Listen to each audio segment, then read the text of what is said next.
Hello again. Today I'm going to go through issues 31 through 40 of Inside Yelling and the bonus Little Inside Yelling number 4. And just kind of give you a quick walkthrough with just whatever comes to mind as I'm talking about how these came together. And for this set, there were some experimental different formats that I had tried. As far as the pages and how they turn and just the delivery of the information and what that would look like. So for the 31st issue here, I decided to theme this as the Enigma edition, which is all kind of alien and conspiracy related and just funny, fun, fantastical kind of stuff in this. And I printed it on this bright green, this real bright green paper. Just reminded me of some of the late or let's say early 2000s the alien themed things out in the world and out in pop culture at the time. This like lime green was like so associated with drawing aliens and stuff when I was a kid. So most of the images in this one I actually found in a crop circle book about crop circles. Some of the text in here is actually from not only just some books about UFOs, but also a magazine. I believe it was I want to say it was like an Italian Vogue or something that I had found. They did this spread with some different models and athletes, and they were wearing these really sci-fi, futuristic kind of see-through clothing and stuff. I thought was kind of cool, but the type I really liked. So I cut apart some of the text and use that in this. Other textures and stuff are just things that I found or are close-up images of shirts or textures.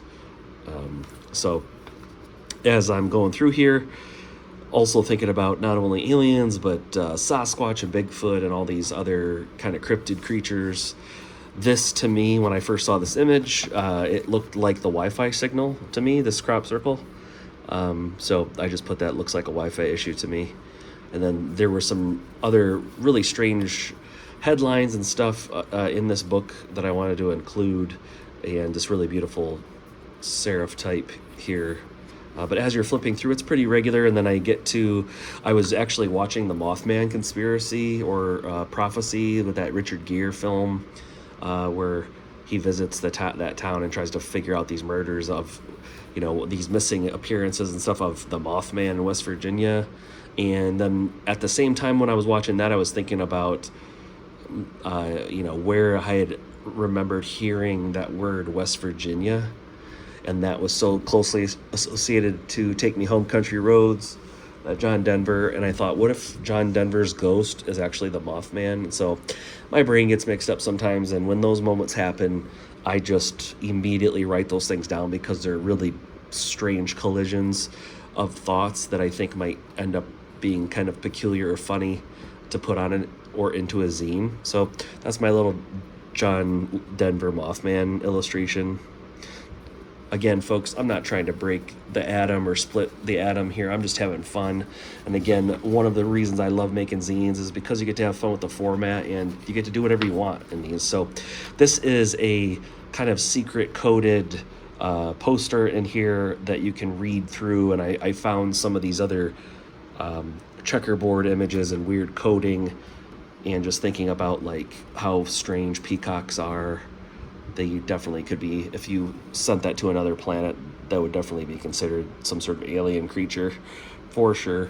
But the Enigma edition, had a lot of fun making this, and again, just responding to what's around me and coming up with my own ideas or my own feelings or own beliefs, and I'll let you decide kind of as you're reading these. But the 32nd issue, I kind of dubbed the Genius or not prophecy, but prodigy issue. So this was image of Einstein that I had found, and I sliced about a half an inch out of the middle, and I glued it back together just to make him look a little bit more kind of pulled or warped from the center. And so this issue I designed to fit an 11 by 17 piece of paper, but instead of the traditional, or I guess not traditional, but instead of the poster zine format, kind of the classic format that I just showed here, and that I've done several times in the series so far, this only folds a couple times, and then I actually went in with each print when I was finishing these, and I cut a page so that you'd get this additional page, kind of half-page flip out. But I just found some facts in here that I thought were really cool that I wanted to add or use. I found some really nice digital type, really classic stuff here. But around the same time of looking into prodigies and geniuses and intellectual abilities and stuff, I was also reading some books or some articles online about really famous, smart individuals, very, very famous, smart people, things they invented, Nobel laureates and Fields Medal winners and all these things. And so, I just thought I'm going to center an issue around like prodigies and geniuses. So, and just the brain and how fantastic that it works and how fast it is. So what I liked about this format is that you can have these multiple different folds in this way, plus you can fold out and then actually have a poster that's still kind of sliced up but upside down in this. So I ended up doing an illustration of Stephen Hawking. Sorry for the camera there. Did a illustration of Stephen Hawking, and then also while I was doing this, I was finding like these things about this conspiracy stuff around like Epstein's Island and different things. And apparently he was a avid visitor and on record of visiting there quite a few times. But I also watched that film, The Theory of Everything, that was about kind of his life. So a really fascinating individual. And just, wanted to include these things. All of this border around this image is all found from a book about heavy metal that I wanted to kind of recycle or reuse. And then even some of these really curious kind of multi-limbed figures or cryptid are coming from kind of previous issues. So I'm creating a little bit of a thread through all of this. And on the back side, I always listen to Ozzy Osbourne, not probably daily by any means, but definitely one of my most listened to artists.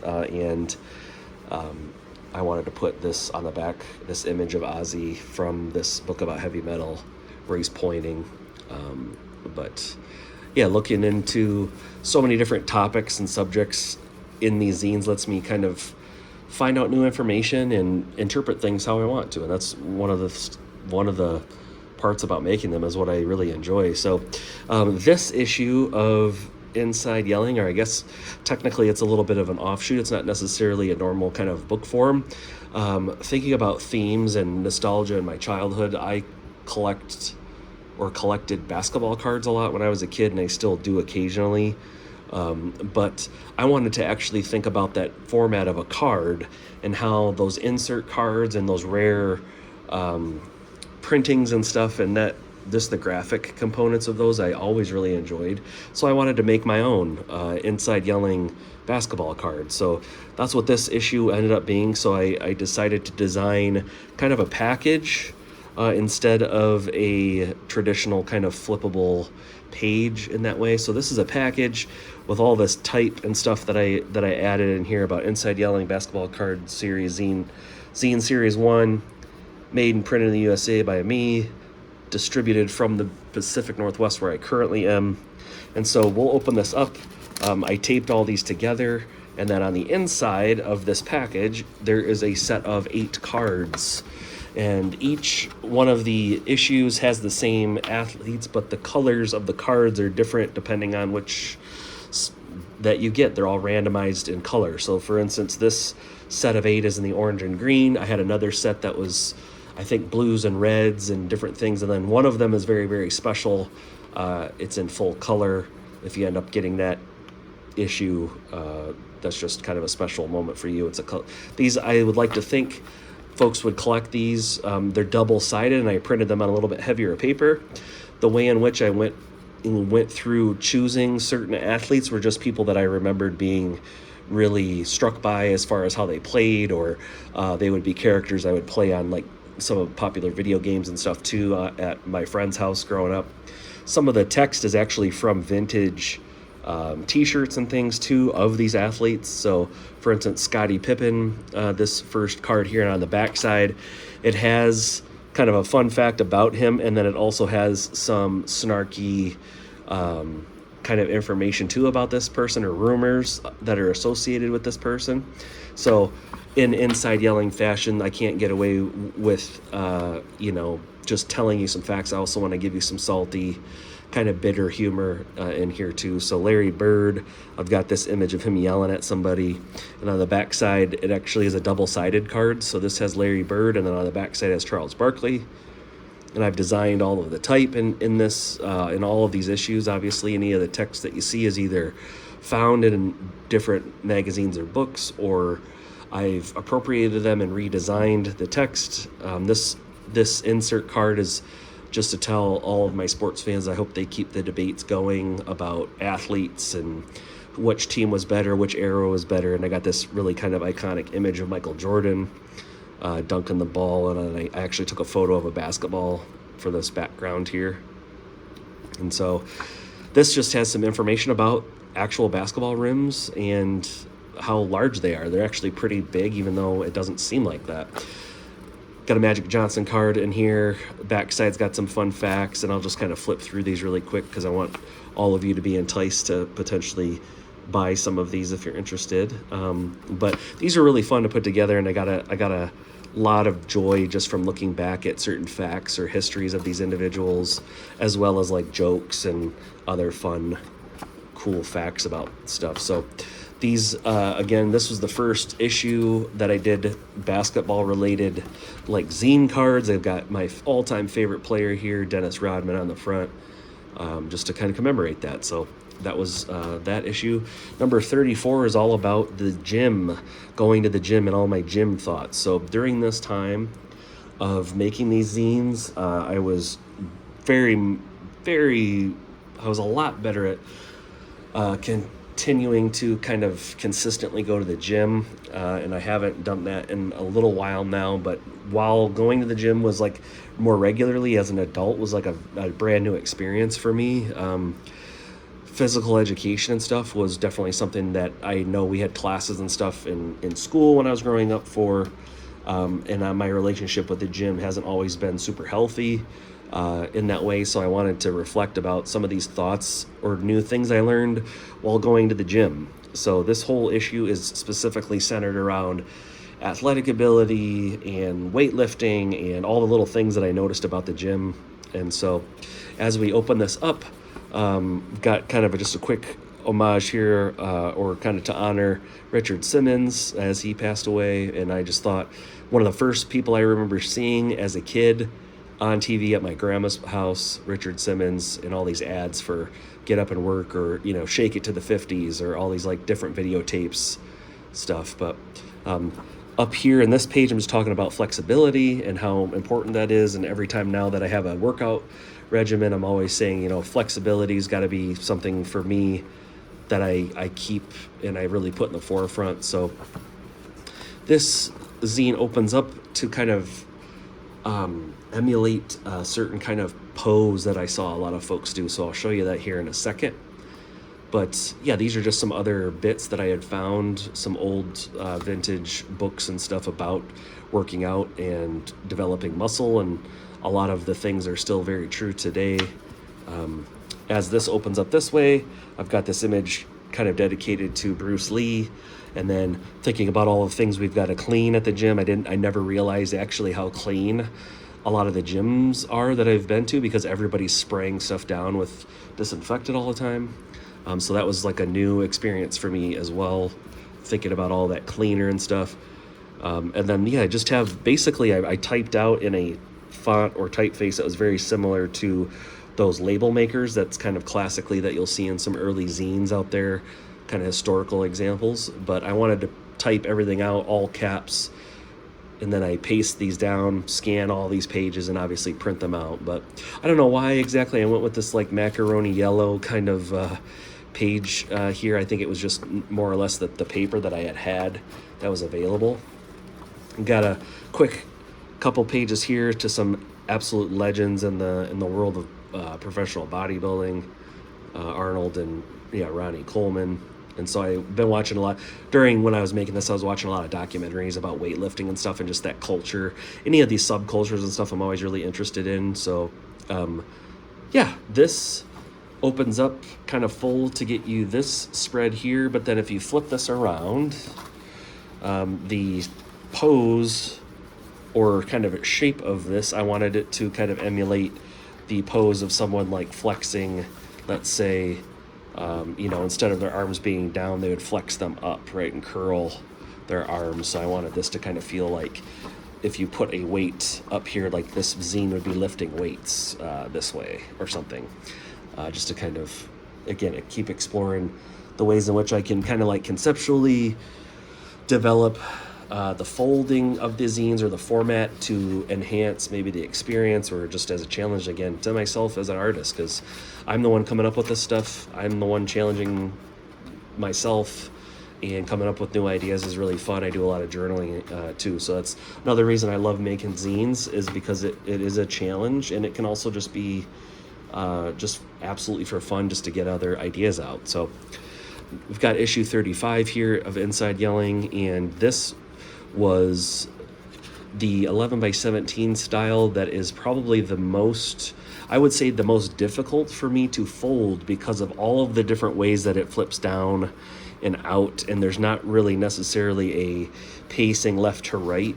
It's more down to the right, to the left. And you can read this zine in many different ways, because there's not necessarily a consistent theme in this one either. It is all just kind of facts and jokes and images and things. So I'll just kind of flip through this one really quick, and then we'll kind of see. Got some things facts about friendship bracelets and bracelet making, and this also opens up this way. Kind of flip down. We can go across. It can open up this way. You can turn this one, and it really lets you interact with it in a much different kind of way. So this, I'm going to open this up all the way just so you can kind of fully see how I cut this for any of you making zines or experimenting. This is an 11 by 17 piece of paper, and it's cut kind of each slice across. There's three main cuts there, but it's still folded kind of in the eighths that these are typically folded in, and they're double-sided printed. So I've got lots of other fun things in here. My little homage to Princess Diana, fun stuff about the Clintons, which I was like the first president I remember when I was a kid, and that was a Beanie Baby fan or something got a photo with the president of the time. So strange. It's one of the things too that I thought when I was putting together the series of Inside Yelling, one thing I definitely wanted to do was to gather anything I thought was weird and be able to put it somewhere, whether that was gathering things from the internet or books or stories from other people. That was a main part of all of this too, is just having the freedom to do that. So that's, issue 35 kind of set over there. Issue 36, I wanted to have an issue at some point in my journal of themes and stuff. I wanted to have one that was centered around like numerology, or it just the only thing that all of the things had to do with each other as a theme. The consistent kind of thread was going to be a number.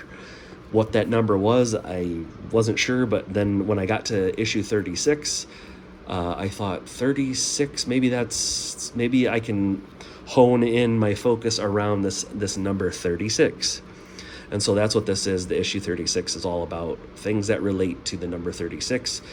On the front side here, I've got this image of Lil Jon and Ying Yang Twins, that epic kind of beginning of that song, 369, Damn She's Fine, right? So 36, that's kind of how that ties in there. But as I go through, I just have images of 36 point or antlered deer, 36 point bucks, 30-06 the gun, that's what that's called. Wu-Tang, the 36 Chambers, one of my favorite rap groups. And this is just letting my brain go to wherever it wants to go. Other things, this Sir Mix-a-Lot, I remember hearing this measurement moment here of 36, 24, 36. I remember hearing that when I was younger and going, what is that? And then finding out, around that time, that actually considers what's to be called like that hourglass figure of a woman's proportions. And then thinking about these proportions or these weird standards and stuff that people get put under, and thinking about people I know that have had really difficult struggles with body image and stuff. That's this type of stuff that we hold each other to, is this type of stuff that makes people hate themselves. So yeah, so 36, number, yeah, Rasheed Wallace, Detroit Pistons. Fun fact about him, he's the player with the most career ejections as of right now. This is one of my favorite quotes from him at the free throw line. Somebody would shoot and miss, and he would say, "Ball don't lie," because, again, maybe that person wasn't supposed to be up at the free throw, maybe he got away with a foul or something, but he was definitely a big shit talker, and I always loved him as a player. If I flip this all the way open, you've got another poster on the inside, and I'll let all of you kind of take a look at that if you decide to hit me up and get these to add to your zine collection. Yeah, 36. That's as kind of simple as I can get sometimes, just thinking about a number. For issue number 37, this I had wrote down that I wanted to see if I could make a popsicle shaped zine. So this was one of the zines that I've probably had the most positive feedback for, with folks that have purchased this or exchanged or traded zines with people. This zine I've actually been able to exhibit in some galleries and things as well, or some exhibitions about zine making, book making. So this format here, again, exploring this delivery of this format. This is the Great Popsicle Zine. This is Inside Yelling 37, and what I did for this is I made a zine that was in the shape of a popsicle. The story that's on the inside of this has to do with a summer day, kind of a coming of age moment for myself as a teenager that I'll never forget, and I just wanted to share that story and illustrate it with found images, and it has to relate to this great popsicle story that I will never forget. And so this is actually formatted as a package or a wrapper. So this tells you to tear here, and I've actually perforated the bottom of this. So I'll open this up just to kind of show all of you. And the zine is on the inside of this. So I perforated and glued so it wouldn't fall out.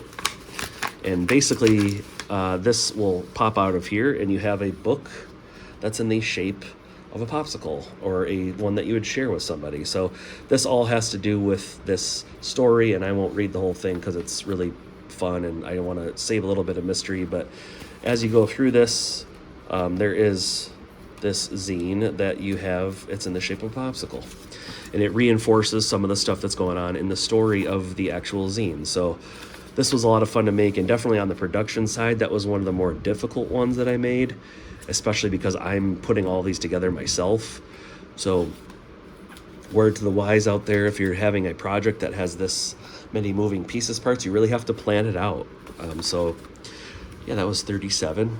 38, we're just going back to classic kind of staple stitch here.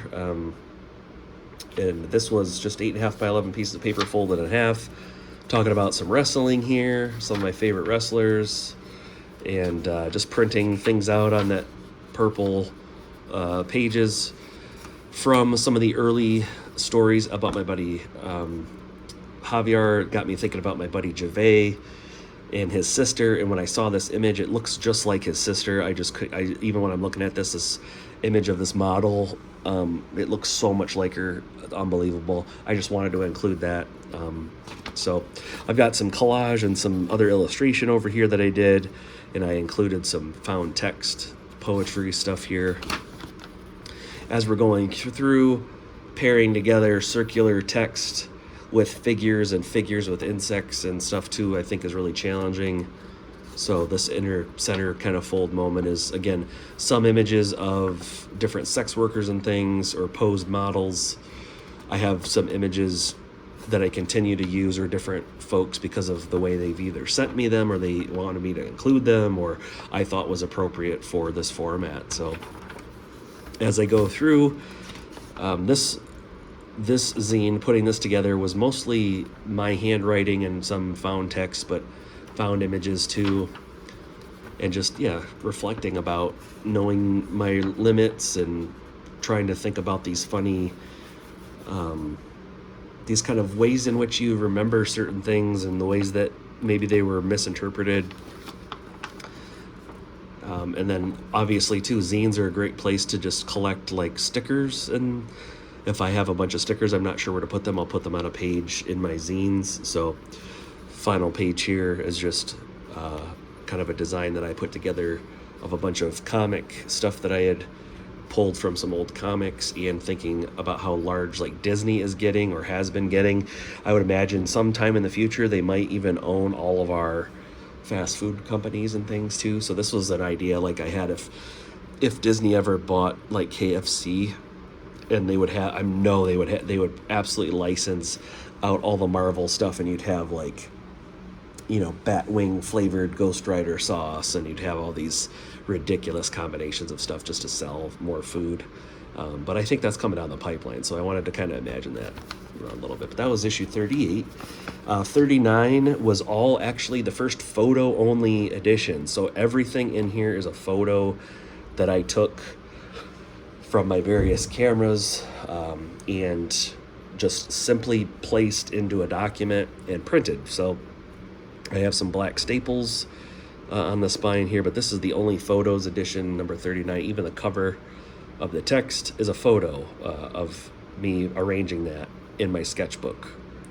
So typically how I would put together a lot of these pages is I'm collaging things and then scanning them and then shrinking those down to a format, or printing those out and then rescanning and stuff too, just because I like the kind of crudiness of the image and the way that it gets abstracted, and the image quality definitely goes down, and it's a really easy way to replicate stuff. And that's obviously not breaking the mold by any means when you're making zines, or the history of those, but having this be only photos was really strange. I wanted this to still feel like some of the weirdness of some of these other issues, or the saltiness, I would say, the bitterness of some of these ideas. So as I'm going through the world, I'm always taking photos and collecting things too, you know, when I'm out and about.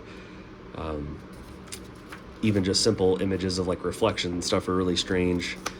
This was a photo I took when I was on a walk where this like sawhorse bright orange kind of barrier was just out in this forest for some reason. I thought it was really weird.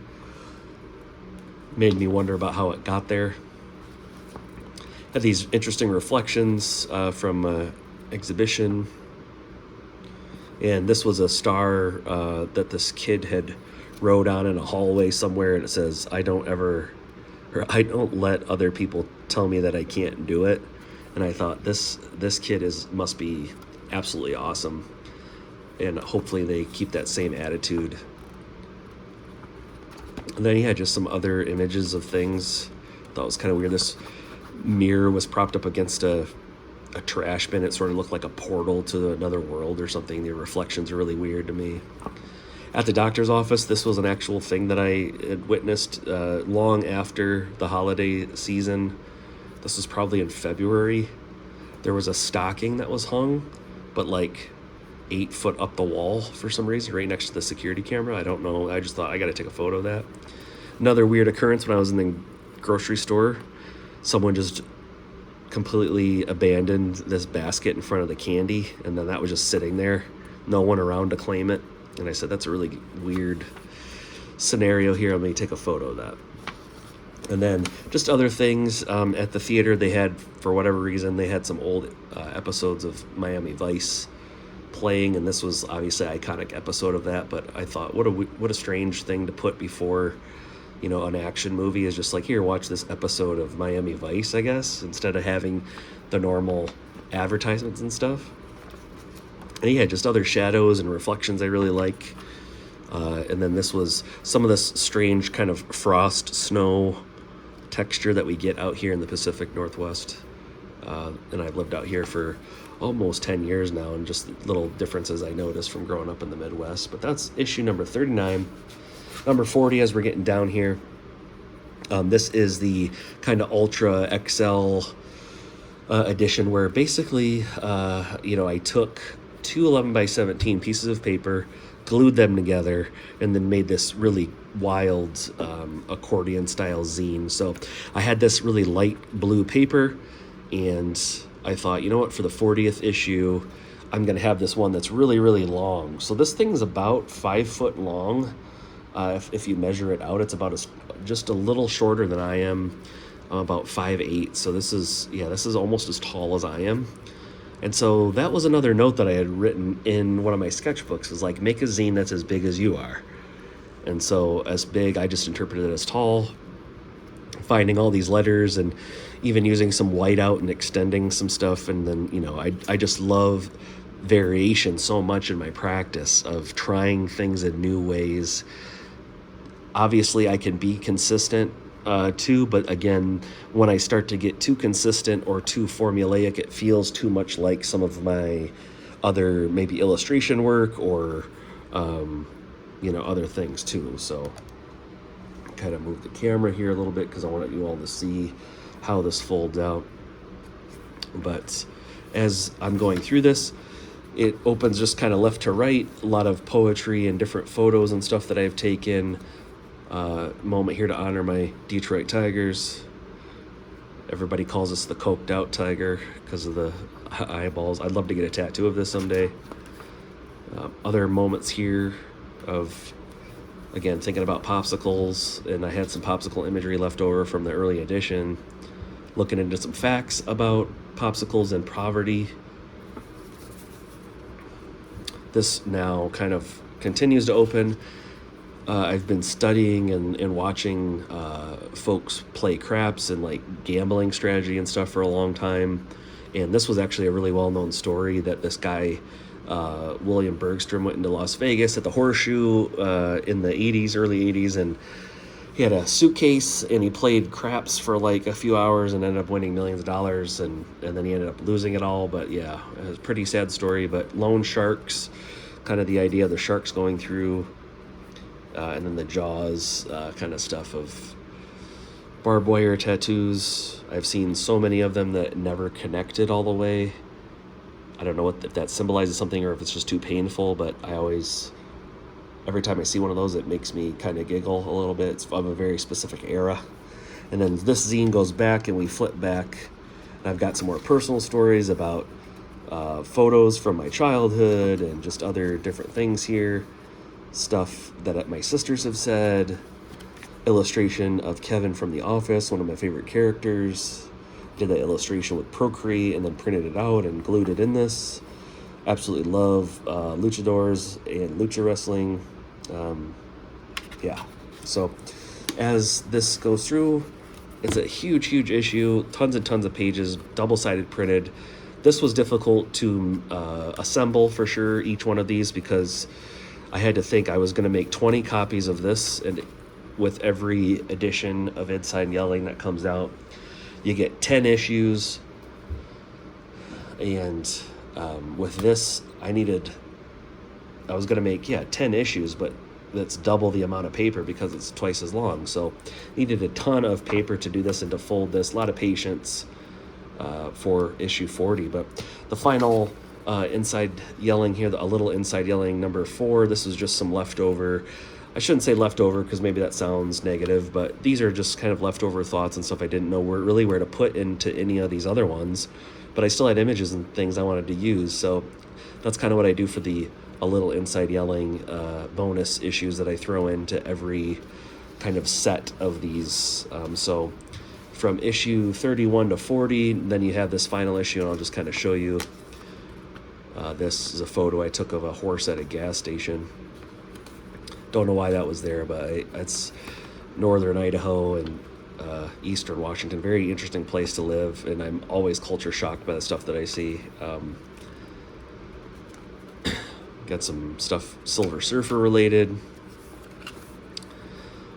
I did bump into Ozzy Osbourne one time, and so this is a quick little story about that. The back, Inside Yelling for hair. I started just a journal entry of how I could expand out this idea of what Inside Yelling is into other stores or products and stuff too. And this is just a poster here that just says, learn to say fuck that. Like, I'm not doing that. And so these images here, I just wanted to use up some of these floral images and these two photos that I still had left over. So slamming all this stuff together is a real real interesting creative challenge, and I hope that just going through these zines, I know I'm kind of rambling. It feels like it anyways with these, but I hope that this stuff is inspirational to maybe some of you making zines, or allows you to have more freedom if you need permission for that. I hope that showing you and sharing these gives you some juice to make some things creatively. So the next set I'll get into here, and that'll be issues basically 1 through 50. I'll be all finished, but we'll get into the last 10 in the next episode here.